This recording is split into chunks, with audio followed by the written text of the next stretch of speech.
Hello everyone and welcome to the short and matter.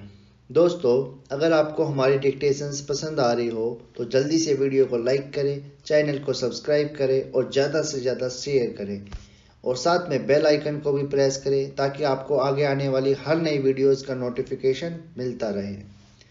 Now be ready for the transcription number 5 from Kailash Chandra magazine at 90 word per minute. Ready? 5, 4, 3, 2, 1, start. The Industrial Policy Resolution of 1948 was good so far as it went, but unfortunately, the spirit of it could not be understood or appreciated by the common man in this country. So, a new orientation of this policy was given, and the Honorable Prime Minister, after his return from China, publicly declared that the future policy of the country, or rather the future pattern of society, will be the socialist pattern. That was further emphasized by the resolution passed at the Avdi session of the Congress and later reiterated by Sri Deva, President of the Indian National Congress.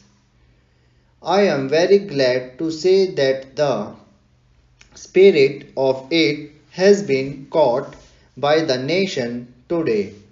If I may say so, the nation has taken up the challenge for securing the socialist pattern of society. It behoves all sections, both inside this house as well as outside, without having mutual recriminations, to try and propagate in a sincere manner and establish the socialist pattern of society indicated by the statements of the great leaders of our country. It may be relevant or pertinent if I refer to a few sentences from the memorandum presented on the 4th June 1999 by our Prime Minister, who was the chairman of the All India Planning Committee, which came into existence when there was full autonomy in the states. On pages 39 and 40 of that report, he stated, "It is clear that the drawing up of a comprehensive national plan becomes clearly an academic exercise with no relation to reality unless the planning authority or those to whom it is responsible are in a position to give effect to the plan.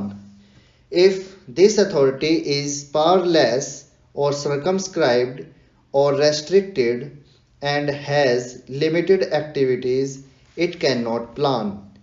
An essential prerequisite for planning is thus complete freedom and independence for the country and removal of all outside control.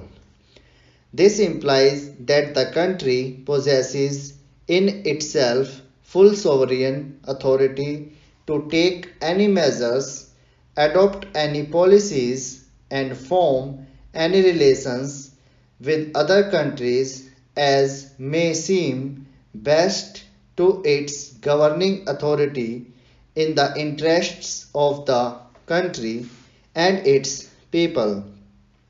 National independence is thus an indispensable preliminary for taking all the steps that might be found necessary for carrying out the 5-year plan in all its various aspects throughout the whole country. At the present moment, it is clear that not only have we in India no national independence, but we are hedged in and obstructed by numerous restrictions, limitations, safeguards, and reservations which block the path to planning and progress. Our plan for national development must therefore be drawn up for a free and independent India. Thanks to the sacrifices made by millions of our countrymen and countrywomen under the leadership of the father of the nation, Mahatma Gandhi, we have today secured complete sovereign political independence at a time when the nations of the world were engaged in the bitterest struggle using all the weapons of destruction. If therefore we have secured political independence during the period of a quarter of a century, it should not be difficult, especially when we are today masters in our own country, to secure a socialist pattern of society as has already been indicated.